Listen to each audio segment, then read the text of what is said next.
এবারে সাভার থেকে ঈদযাত্রার সড়ক পথের চিত্র জানাচ্ছেন সহকর্মী এম এ হালিম।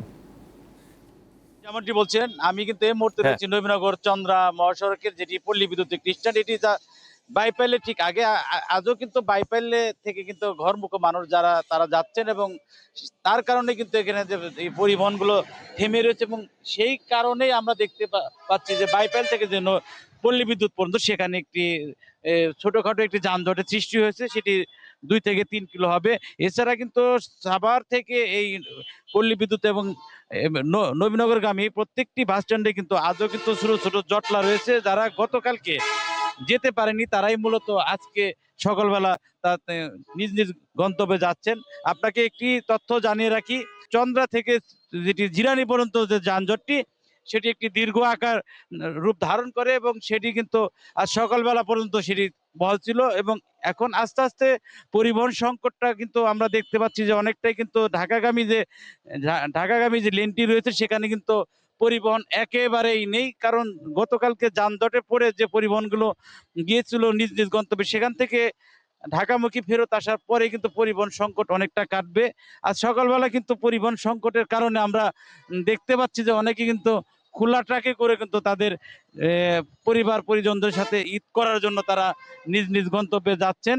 সব মিলিয়ে যদি আমরা এবার বলি যে ঈদের যে মানুষের ঘরে ফেরার যে চিত্র, কয়েকদিন স্বাভাবিক থাকলে কিন্তু কালকে দুপুরের পর থেকে কিন্তু সন্ধ্যার পরে বৃষ্টি হওয়া, এছাড়া যে ভোগান্তির যে বিষয়টি সেটি কিন্তু এবার মানুষ অনেকটাই কিন্তু সেটি ভোগ করেছে।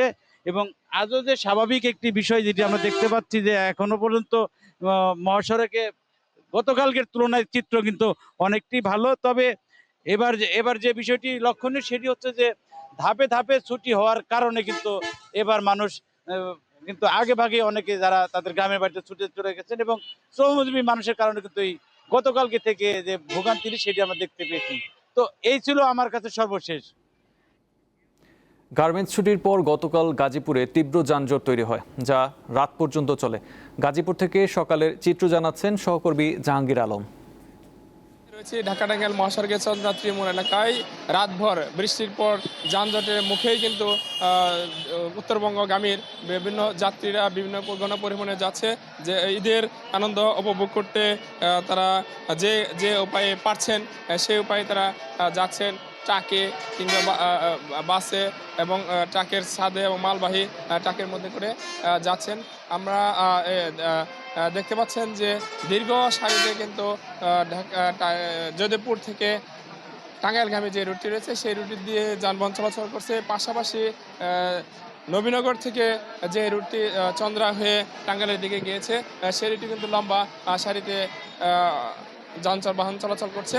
আমরা গতকাল কিন্তু সন্ধ্যার পরে বৃষ্টি হওয়ার পরে এই মহাসড়কে প্রায় দীর্ঘ 20 কিলোমিটার এলাকা জুড়ে কিন্তু যানজট ছিল, এবং যানজট এবং বৃষ্টি উপেক্ষা করেই কিন্তু গণপরিবহনের যাত্রীরা ভোগান্তির মধ্য দিয়েই তারা বিভিন্ন স্থানে গিয়েছেন এবং আজও যাচ্ছেন। কেননা আজ কিন্তু গাজীপুরের সকল পোশাক কারখানা ছুটি হয়ে গেছে, এবং বেলা বাড়ার সাথে সাথে কিন্তু যাত্রী এবং মানুষের চাপ বাড়ছে। আমরা ঢাকা ময়মনসিংহ মহাসড়কে খোঁজ নিয়েছি। ময়মনসিংহ মহাসড়কে কিন্তু দীর্ঘ সারিতে যানবাহন চলাচল করছে, তবে যানজট নেই। এই চন্দ্রামুখী যে রুটটি রয়েছে সেই রুটটিতে রাতভর যানজট ছিল, এখন কিন্তু লম্বা সারিতে যানবাহন চলছে, তবে যানজট নেই। আইনশৃঙ্খলা বাহিনীর সাথে আমাদের কথা হয়েছে, তারা চেষ্টা করছে মানুষের দুর্ভোগ লাঘব করে আসলে তাদের পরিবারের সাথে ঈদ কাটানোর জন্য যাতে ব্যবস্থা করা যায় সব ধরনের প্রস্তুতি তারা নিয়েছেন। এখন পর্যন্ত কিন্তু আমরা কোনো চাঁদাবাজির খবর শুনতে পাই নাই, মহাসড়কে কোনো চাঁদাবাজির ঘটনা ঘটে নাই, এবং কাউন্টারগুলো বন্ধ থাকার কারণে কিছুটা ভোগান্তি পোহাতে হচ্ছে, কেননা যাত্রীদের কাছ থেকে অতিরিক্ত ভাড়া নিয়ে বিভিন্ন গন্তব্যে যাওয়া হচ্ছে। তেলের সমস্যাও রয়েছে, এখনও তেল বিভিন্ন পাম্প আমরা ঘুরে দেখেছি, সেগুলো আসলে বন্ধ রয়েছে। এই কারণে আসলে যাত্রীদের অনেকটা ভোগান্তি মাথায় নিয়ে পরিবারের সাথে ঈদের আনন্দ কাটানোর জন্য নিজ নিজ গন্তব্যে ফিরছে। তো আইনশৃঙ্খলা বাহিনীর সদস্যরা বলছে আজ দুপুরের পরপরই আসলে মহাসড়কের যান চলাচল অনেকটাই স্বাভাবিক হয়ে যাবে।